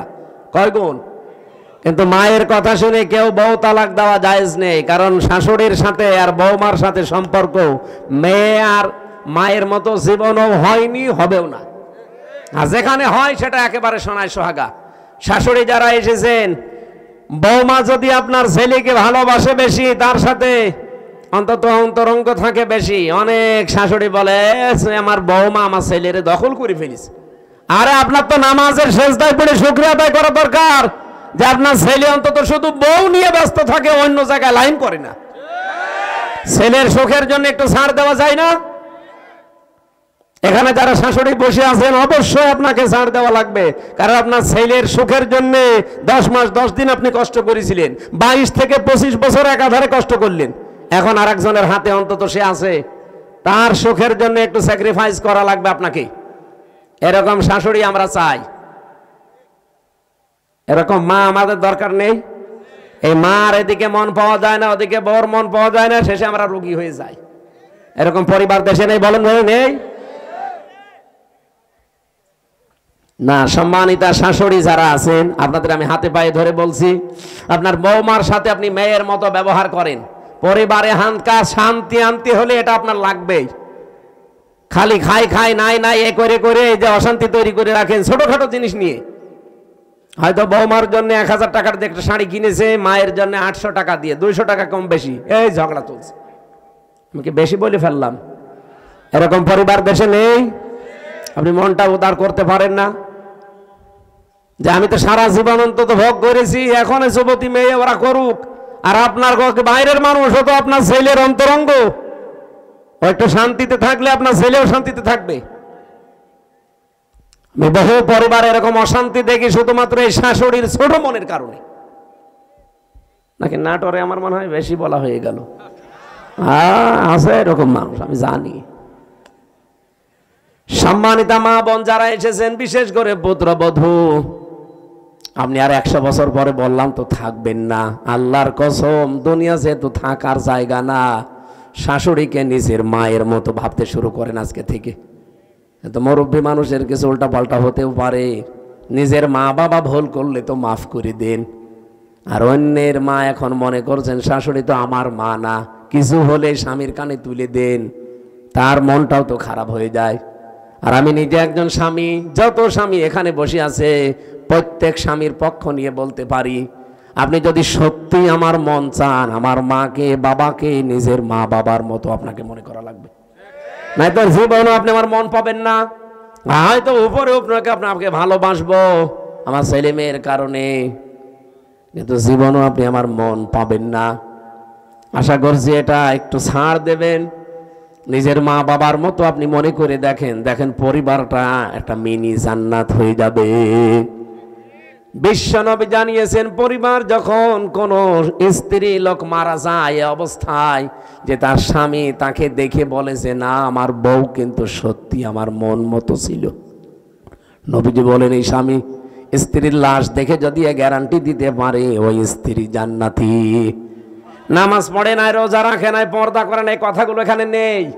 খাদিজাতুল কুবরার পুরা জীবনী পড়লাম, জীবনে 1 ওয়াক্ত নামাজ পড়েননি, একটা রোজা রাখেননি, জীবনে একদিনের জন্য পর্দায় থাকেননি, জীবনে একটা হজও করেননি, একটা টাকা যাকাতও দেননি। কিন্তু তাকে আমার আল্লাহ নিজে সালাম পাঠিয়েছেন। এই একজন মাত্র মহিলা পৃথিবীতে যাকে আল্লাহ নিজে সালাম দিয়েছেন, আর নিজে জান্নাতে ঘর বানিয়ে তার জন্য সুসংবাদ পাঠিয়েছেন এই একটা মাত্র মহিলা। অথচ জীবনে কোনো দিন নামাজে 1 ওয়াক্ত পড়েননি, একটা রোজা রাখেননি, জীবনে একদিনের জন্য পর্দায় ছিলেন না। কারণ কি? কারণ এগুলো সব নাজিল হয়েছিল তার ইন্তেকালের পরে। কথা বোঝেন? এই বিধানগুলো সব নাজিল হয়েছিল তার ইন্তেকালের পরে, এজন্য উনি করতে পারেননি। কিন্তু আল্লাহ তাকে সালাম দিয়েছেন এবং ঘর জান্নাতে বানিয়ে আলাদা তার জন্য পাঠিয়েছেন। এমন একটা ঘর খাদিজার জন্য আল্লাহ বানিয়ে রাখলেন যে ঘরের ভেতরে কোনো নয়েজ নেই, কোনো আওয়াজ নেই, গোলমাল মুক্ত। তার জীবনী পড়তে গিয়ে আমি ব্যাখ্যায় পেয়েছি এটা একটাই মাত্র কারণ। কি? একটাই মাত্র কারণ, হযরতে খাদিজাকে আল্লাহ জান্নাত দেওয়া, সালাম দেওয়া, যে জীবনে কোনো দিন তিনি স্বামীর মনে একদিনের জন্য দুঃখ দেয়নি।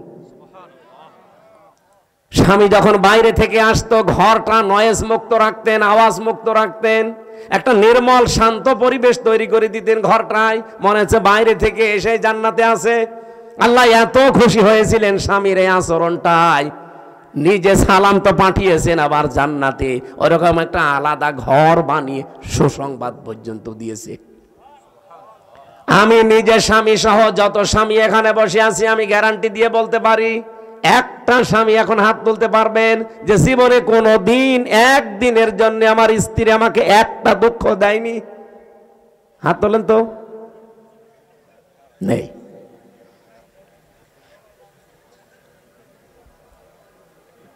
নেই।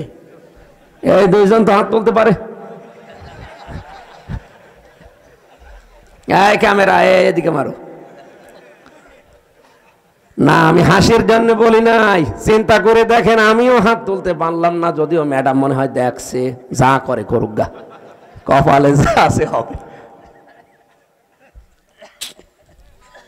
কি আশ্চর্য মেয়েরা, এই যে হাজার হাজার মহিলারা বসে আছে, ওরা মনে করে নামাজ পড়লে রোজা রাখলে আর কালো বোরকা পড়লে আমি জান্নাতি। কে বলিস আপনাকে? খাদিজা তো জীবনে এক ওয়াক্ত নামাজ পড়েনি, একটা রোজা রাখেনি, একটা দিনের জন্য পর্দায় ছিল না। জীবনে কোনো দিন একটা দিনের জন্য, একবারের জন্য স্বামীর মনে তিনি দুঃখ দেয়নি। এরকম স্ত্রী তৈরি করা দরকার না? এখানে যারা বসে আছেন, আল্লাহ যেন খাদিজার মতো তৈরি করে দেন আপনাদের, বলেন আমিন। না, সিস্টেমটা যদি উল্টিয়ে ফেলি, ওরা যদি বলে হুজুর এটা একটু বলেন তো, এখানে এমন কোন স্বামী আছে কিনা যে জীবনে একদিনের জন্য স্ত্রীকে একটা দুঃখ দেয়নি? একটা না, প্রতিদিন 20টা করে দুঃখ দিচ্ছে। আমাদেরকে হযরতে আলীর মতো হওয়া লাগবে। আল্লাহ আমাদেরকে এই মানুষগুলোর জীবনের সামনে রেখেছেন কেন? শিক্ষা নেওয়ার জন্য। পরিবারটা জান্নাত হয়ে যাওয়ার কথা, অথচ 100টার প্রায় 99টা পরিবার এখন শান্তি নেই। সে আলেম বলেন, হুজুর বলেন আর জেনারেল বলেন, সবগুলো এখন অশান্তি, এই শুধু ছোট মনের কারণে। আমি দুনিয়ার একটা হিসাব দিচ্ছিলাম, আমি নিজের দাদার বাবাকে পর্যন্ত আর চিনতে পারছি না। 200 বছর পরে আমিও যদি কুষ্টিয়ায় আমার ওই বাড়িতে এসে বলি এই বাড়ি আমি বানিয়েছিলাম, আল্লাহর কসম 200 বছর পরে যারা ওখানে বাস করবে আমারে কুষ্টিয়ায় ঢুকতে দেবে না। এ হচ্ছে দুনিয়া। আল্লাহ এর পরের অংশে দিয়েছেন, ওয়া ইন্নামা তুওয়াফাউনা উজুরাকুম ইয়াউমাল কিয়ামা। ও পৃথিবীর মানুষেরা, বুঝে শুনে কাজ কারবার করবা, যা করো না কেন এইটা কিন্তু তোমারে দেওয়া হবে, যা করবা এইটাই তোমাকে দেওয়া হবে। ফামান যুহজিহা আনিন নার, এইটা বলার জন্য আমি এ পর্যন্ত আসলাম, ভালো করে শুনবেন। ফামান যুহজিহা আনিন নার ওয়া উদখিলাল জান্নাতা ফাকাদ ফাজ। এখানে আয়াতের 2টা তাফসীর হয়। আলেম যারা আছেন তাদেরকে বলছি ভালো করে মিলাবেন। প্রথম তাফসীর হচ্ছে, ওই লোকটার জীবন আসল সফল, যাকে আল্লাহ জাহান্নামের আগুন থেকে মাফ করে দিয়ে জান্নাতে দিয়ে দেবে, সে লোকটা সফল।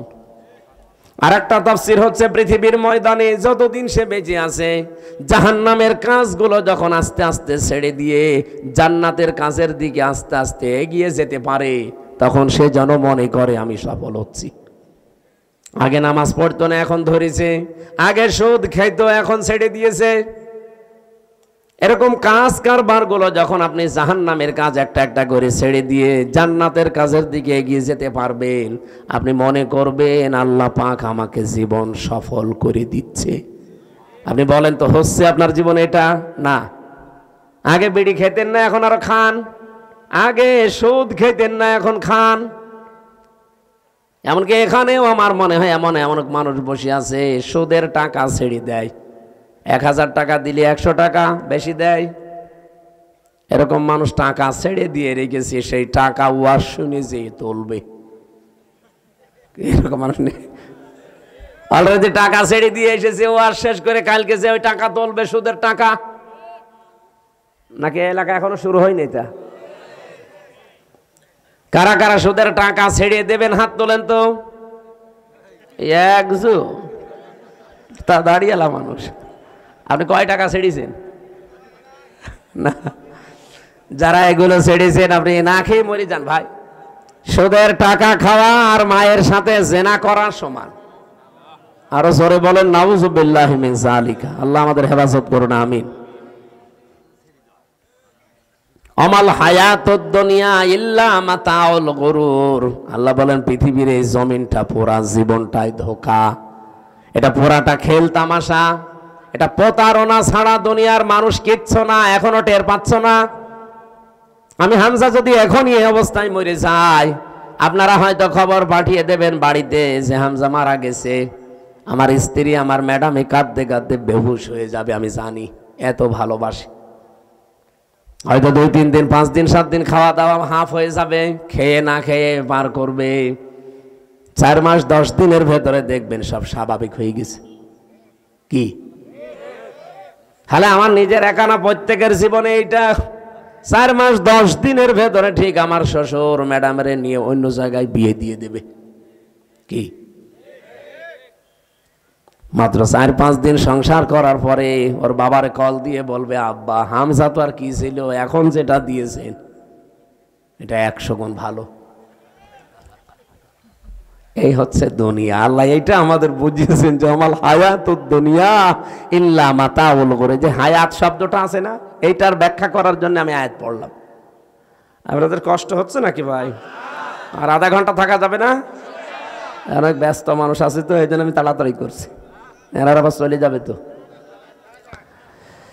আমার ভাইরা, আল্লাহ রাব্বুল আলামিন শুরু করলেন আয়াতের শুরু থেকে দেখবেন, আল্লাযী খালাকাল মাউতা ওয়াল হায়াতা। আমি এমন আল্লাহ কি তোমাদের মউত আর হায়াত আমি বানিয়েছি। এবার চিন্তা করেন, আল্লাহ আয়াত শুরু করার আগে কিন্তু হায়াত আগে দেননি, আগে দিয়েছেন মউত। কি দিয়েছেন? মুফাসসিররা তাফসীর করতে গিয়ে লিখেছেন, আল্লাহ পাক মানুষকে জানাতে চেয়েছেন, পৃথিবীর মানুষেরা পৃথিবীর যত উপরে ওঠো না কেন, এই কথা সব সময় মনে রাখবা যে আমার মরা লাগবে। কি করা লাগবে? আমি প্রধানমন্ত্রী না, আমি সারা পৃথিবীর যদি মরল হয়ে যাই, এই চিন্তা সব সময় পেছনে রাখবা যে আমার মরা লাগবে। তাহলে দুনিয়ার জীবনটা পরিচ্ছন্ন থাকবে তোমার। মৃত্যুটা এত কঠিন বিষয়, এই পৃথিবীর কোন মানুষকে যেহেতু ছাড়েন নাই, শ্রেষ্ঠ মানুষের নাম আমরা জানি মুহাম্মাদুর রাসূলুল্লাহ, তাকে পর্যন্ত মরণ ছেড়েছে। তাকে কিন্তু অফার দিয়েছিল আজরাইল এসে যে যতদিন থাকতে চান আপনি থাকতে পারবেন দুনিয়ার হায়াতে, এরপরে যখন আপনার ইচ্ছা হবে তখন আপনাকে আমি নিয়ে যাব। নবীজি জিজ্ঞাসা করলেন, ভাই আজরাইল, যদি আমি সত্যি থাকতে চাই কতদিন? যতদিন ইচ্ছা পারবেন, তারপরে মরা লাগবে। কারণ কুল্লু নাফসিন যায়িকাতুল মাউত, এটা সবার জন্যে। বিশ্ব নবী তখন ডাক দিয়ে বলেন, ফেরেশতা, মরায় যদি লাগে তখন এই নশ্বর দুনিয়ায় আমি আর থাকতে চাই না, আমার মাবুদের কাছে আমারে নিয়ে চলো। হযরতে আজরাইল নিজে বর্ণনা করেন যে আমি শুধুমাত্র তার বুকের উপরে হাতটা রেখেছিলাম, বিশ্বনবী মুহাম্মদ রাসূলুল্লাহ চিৎকার দিয়ে বললেন, হাত সরাও। হাতটা সরিয়ে ফেলেছি। ফেরেশতা বলে, হুজুর, আমি আজ পর্যন্ত পৃথিবীতে কারো কাছে জান কবজের অনুমতি চাইনি, আজকেই প্রথম। কিন্তু আপনি হাত সরাতে বললেন, আমি কিন্তু জানি আল্লাহর পরে আপনার স্থান। এত আসানে, এত সহজে দুনিয়ায় কাউকে আমি কবজ করি নাই, যত আসানে শুধু হাতটা রেখেছিলাম। নবীজি বলেন, আজরাইল, এটাই যদি তোমার হাত রাখা হয়, মনে হচ্ছে উহুদ পাহাড় আমার বুকের উপরে রেখে দিয়েছে। আমি মুহাম্মদের শরীরে পৃথিবীর মানুষের তুলনায় 70 জন মানুষের শক্তি আমার শরীরে। এত শক্তি আল্লাহ আমার এই শরীরে দেওয়ার পরে তোমার হাত রাখলে যদি আমি হাত সরাতে বাধ্য করতে পারি, যে আমার আর সহ্য হয় না, উহুদ পাহাড় মনে হচ্ছে, তাহলে আমার গুনাহগার উম্মত যারা দুর্বল, এদের কি আচরণ করবা? যত কষ্ট আছে দুনিয়াতে মরণের, সব আমার বুকের ওপরে আজকে দাও। আমার এতিম উম্মত যারা আমার পরে দুনিয়ায় থাকবে, এদের মরণে এত কষ্ট দিও না। হযরতে আজরাইল ওই দিন একটা গ্যারান্টি দিয়েছিলেন, নবী আপনি চিন্তা করবেন না, আপনার উম্মত যদি পৃথিবীতে, কোরআনে কারীমের সূরা বাকারার 255 নম্বর আয়াত, যেটা আয়াতুল কুরসি, এখানে 10টা ক্ষমতার কথা আছে আল্লাহর। আমি এমনিতে সূরা মুলুক পড়ি নাই, মুলুক মানে ক্ষমতা, মুলুক মানে রাজত্ব, এখানে 10টা বিষয় আছে। এ 10টা বিষয় যদি কোনো মানুষ নিজে পড়তে পারে ফরজ নামাজের পর, আর এই 10টা বিষয় যদি তার প্র্যাকটিক্যাল লাইফে আমল থাকে, এর উপরে যদি জীবন চালাতে পারে, আমি ফেরেশতা গ্যারান্টি দিলাম, মায়ের স্তনে মুখ লাগিয়ে মানুষ যেভাবে ঘুমিয়ে যায় ঠিক ওইভাবেই সে ঘুমিয়ে যাবে। এরকম মরণ আমাদের দরকার নেই, বলুন।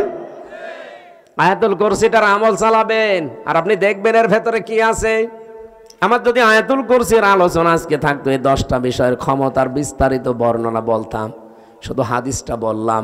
ফরজ নামাজের পরে সালাম ফিরিয়েই পড়বেন, আস্তাগফিরুল্লাহ আস্তাগফিরুল্লাহ আস্তাগফিরুল্লাহ 3 বার, আল্লাহু আকবার 3 বার, আল্লাহুম্মা আনতাস সালাম ওয়া মিনকাস সালাম এটা 1 বার, আর আয়াতুল কুরসি।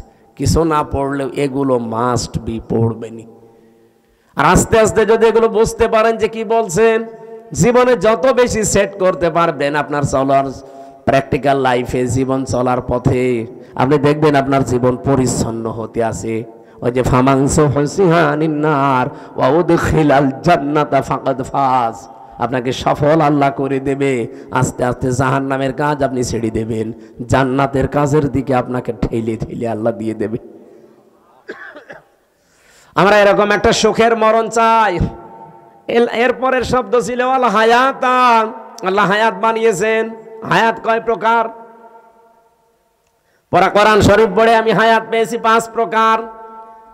প্রথম হায়াতে আমরা যেটা ছিলাম তার নাম আরওয়া, রুহের জগৎ, যেটা হযরতে আদম নবীর পৃষ্ঠদেশ থেকে আমাদের সবাইকে আল্লাহ একদিনে বের করেছেন।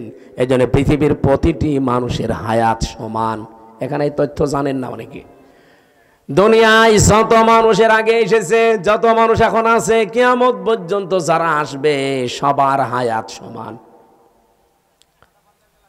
এদিকে তাকান, সবার হায়াত সমান। আমি আপনাকে একেবারে শেষ পর্যন্ত মিলিয়ে দেব।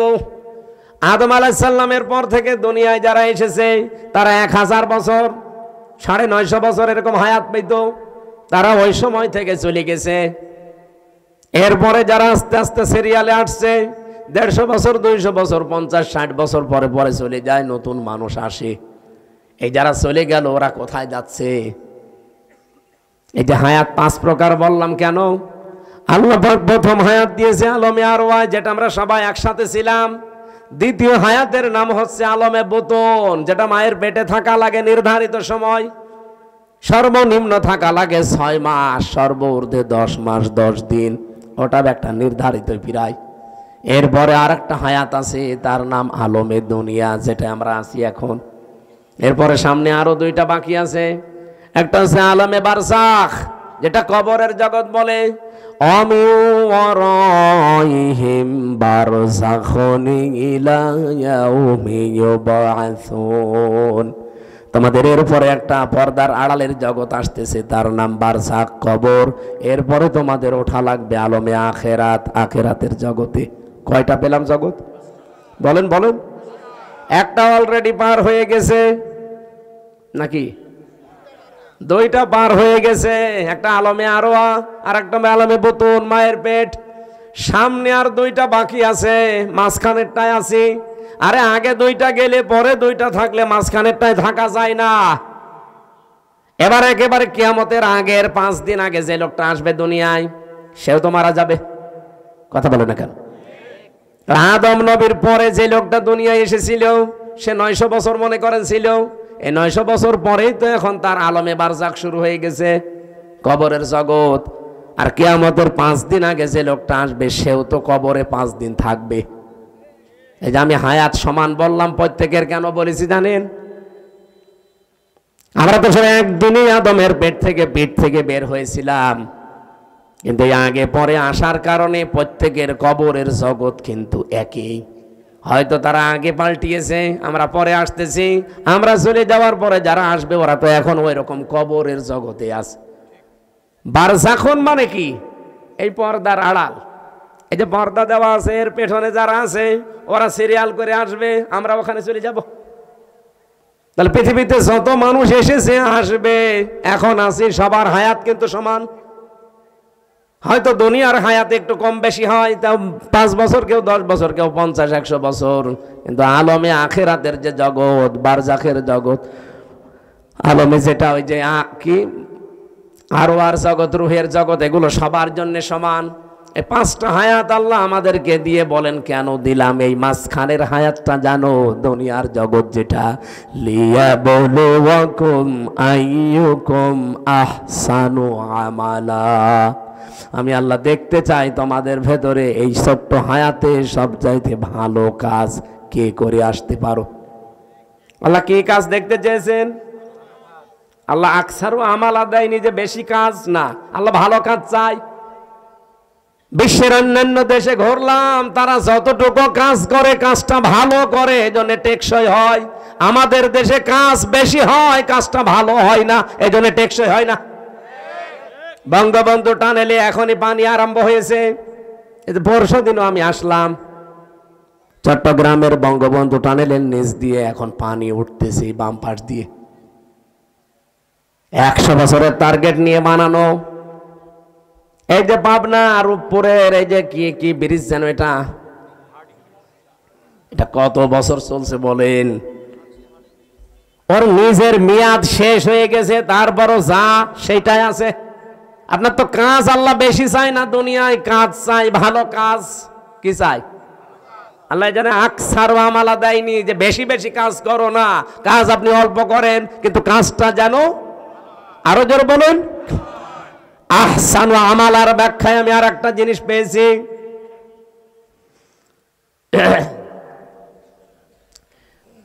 মরণের পরে যেহেতু একটা জিনিসের হিসাব আল্লাহ নিজে ধরবেন, তার নাম ওই যে মিজান। আমরা নাম শুনি যে মিজানের পাল্লায় আল্লাহ মাপ দিবেন। মিজানের পাল্লায় মাপবে না? কি মাপবে? আমল।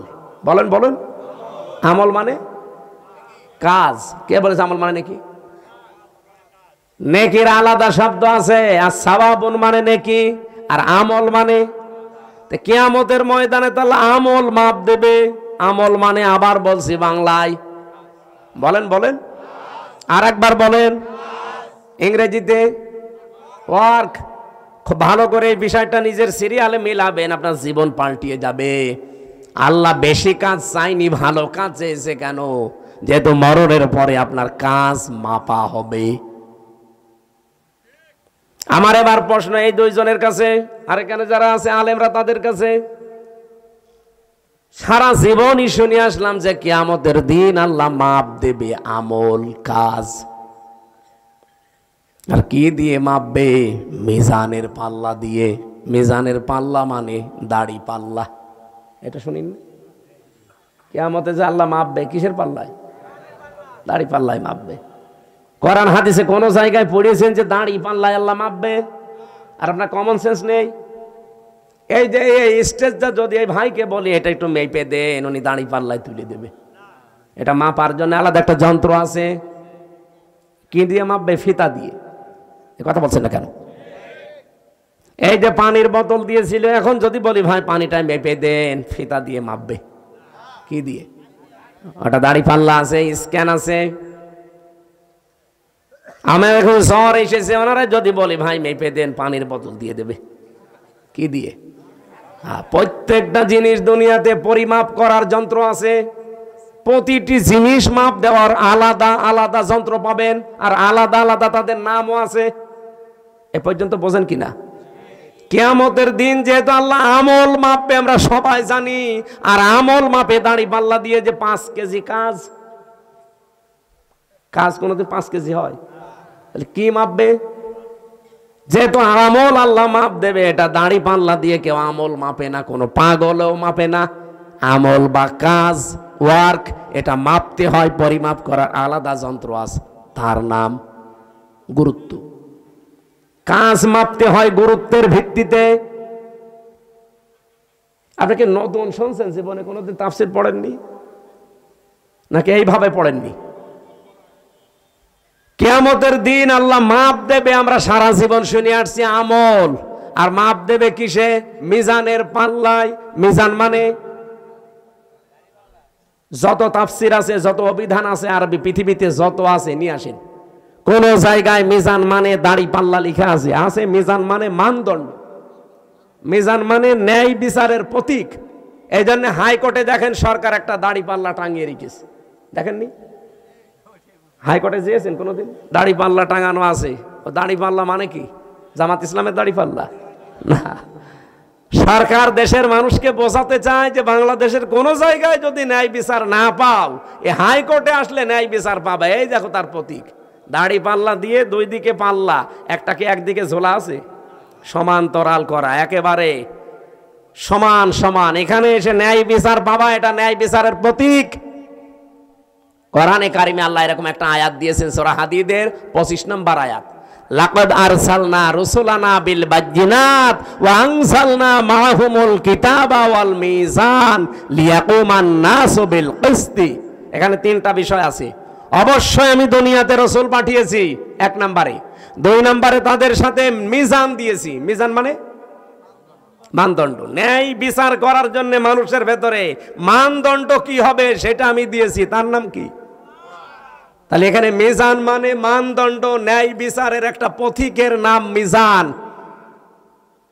আর আমরা সবাই এখন জানলাম, যারা শিক্ষিত মানুষ জিজ্ঞাসা করে দেখেন, প্রত্যেকেই বলবে কাজ মাপতে হয়, আমল মাপতে হয়, এটা দাড়ি পাল্লা দিয়ে না, এটা মাপতে হয় গুরুত্বের ভিত্তিতে। আপনি কাজটা গুরুত্বপূর্ণ কিনা সেইটা আল্লাহ দেখবে। এখানে গুরুত্বপূর্ণ কি কাজ বলেন? এই যে স্টেজের গুরুত্বপূর্ণ হচ্ছে খুঁটি আর সামিয়ানা। এই খুঁটি আর সামিয়ানা যদি না থাকে, গুরুত্বপূর্ণ এই দুইটা, এই স্টেজের কোনো দাম আছে? আর কেউ স্টেজ বলবে? কিন্তু গুরুত্বহীন অনেক জিনিস এখানে আছে। কি? এই যে এখানে যে রেহালটা আছে, এটা যদি না থাকে কেউ স্টেজ বলবে না।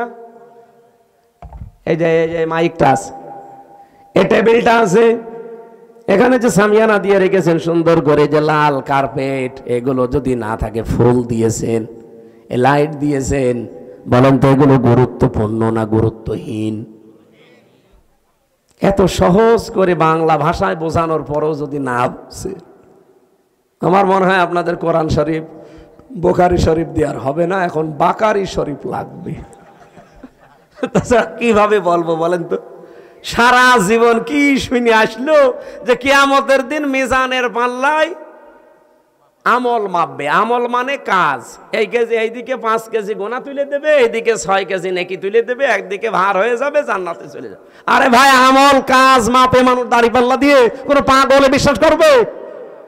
কাজ মাপতে হলে গুরুত্বের ভিত্তিতে মাপা লাগে।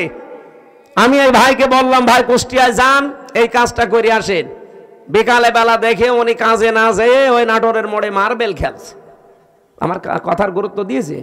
কাজের গুরুত্ব দিয়েছে? আল্লাহ পৃথিবীতে গুরুত্বপূর্ণ কাজ দিয়েছেন আমাদের জীবনে 500টা। কয়টা? এই কোরআনে আছে 6666টা আয়াতের 500 আয়াত শরীয়তের বিধান গুরুত্বপূর্ণ, যেটাই খুঁটি আর সামিয়ানার মতো। এটা না থাকলে যতই আনুষঙ্গিক কাজ করেন, একটা কাজের মূল্য থাকবে না। কারণ খুঁটি নেই, সামিয়ানা নেই, জীবনে এখানে কেউ আসবেও না স্টেজ বলি। আমি আশা করি কথা কি বোঝাতে চাই আপনি বুঝেছেন। জীবনের গুরুত্বপূর্ণ এই কাজগুলো আজ আমাদের নেই। গুরুত্বহীন যেগুলো, এই টিস্যু বক্স, এই যে এটা, এই যে সামিয়ানা, এই যে মাইক, এই কার্পেট, এগুলো না হলেও চলে। হয়তো ওইগুলো নিয়ে আমরা আজ মারামারি করছি। বলেন, ওইগুলো নিয়ে আজ বাংলাদেশে মারামারি, শুধু দল বেদলে বিভক্ত। অথচ এই 500 আয়াত নিয়ে কোনো জায়গায় মারামারি হয় না। এই 500-র ভেতরে একটা আইন হচ্ছে আল আকিমুদ্দিন ওয়ালা তাতাফাররাকু ফি। এই জমিনে আল্লাহর দ্বীন কায়েম করা লাগবে, এখানে কোনো ফতোয়াবাজি চলবে না। এই জায়গায় কোনো ফতোয়া নেই, যত ফতোয়া সব মাথায় টুপি কয়কলি দিয়েছেন এটা নিয়ে। আরে রাজশাহী, চাঁপাইনবাবগঞ্জ, নওগাঁ, নাটোর, এগুলোতে আরো বেশি। আমিন জোরে বলবেন, আসতে বলবে, এই নিয়ে মারামারি করে। গুরুত্বপূর্ণ কাজগুলো আগে করেন, কারণ কিয়ামতে আল্লাহ এইটাই মাপবে।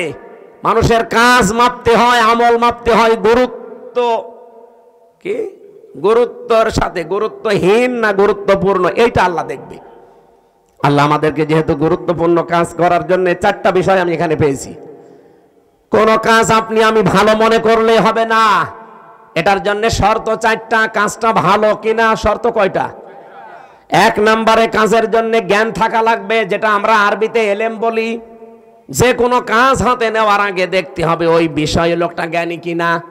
এ বাংলাদেশে এমন এমন মন্ত্রী ছিল সারা জীবন পড়েছে আইন নিয়ে, আর তারে দিয়েছে খাদ্যমন্ত্রী, ওই যে টাকটা গম চুরি করিস। আরে ভাই, যে যেই বিষয়ে পড়েছে আপনি তারে সেই বিষয় দেন। ও পড়লো সারা জীবন আইন নিয়ে, ওরে আপনি খাদ্য দিয়ে রেখেছেন, ও খাদ্যের কি বুঝবে? আমার কথা কি রাগ হচ্ছে? 2 নম্বরে নিয়ত থাকা লাগবে। এটা দুনিয়ার লোক দেখানোর জন্য আপনার হলে হবে না, এটা হওয়া লাগবে কার জন্যে?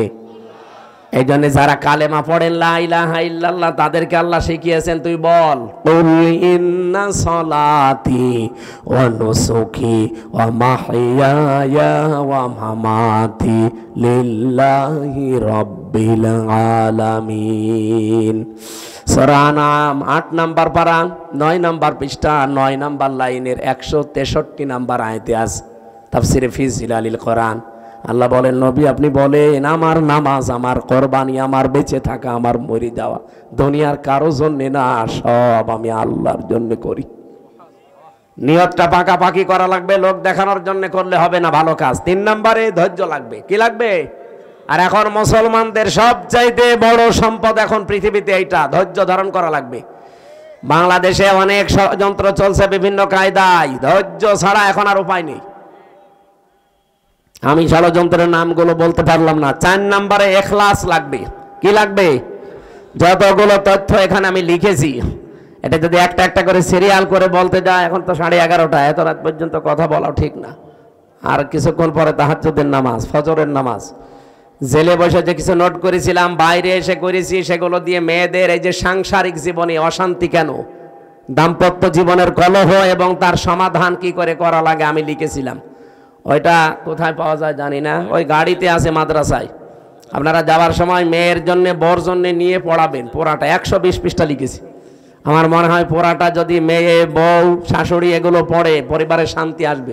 ওই সিরিয়াল বসে বসে না দেখে বইটা পড়াবেন, ওই মাদ্রাসায় আছে। আমি আয়াতটা আজ এ পর্যন্ত রাখছি, কারণ এখন ব্যাখ্যা করতে গেলে আমার গলা বসে যাচ্ছে। এরপরে কালকের অনুষ্ঠান অনেক দূরে, এরপরে বাড়িতে একটু সময় দেওয়া লাগবে। অনেক দিন বাইরে আছি, আজকের মতো মাপছি, শেষ করে নিলাম। আর এনারা সব ব্যস্ত মানুষ, আমি আবার আসবো ইনশাল্লাহ। এই মাদ্রাসার দিকে একটু খেয়াল করা দরকার। মাহতামিম সাহেব আমার একটা কথা বলছিল যে এই জমিটা নেওয়ার জন্যে 36 লাখ টাকা লাগবে। এই রকমের 2 টাকা 5 টাকা তোলার তো কাজ না, এখানে দরকার বড় বড় যারা ডোনার আছে তাদের।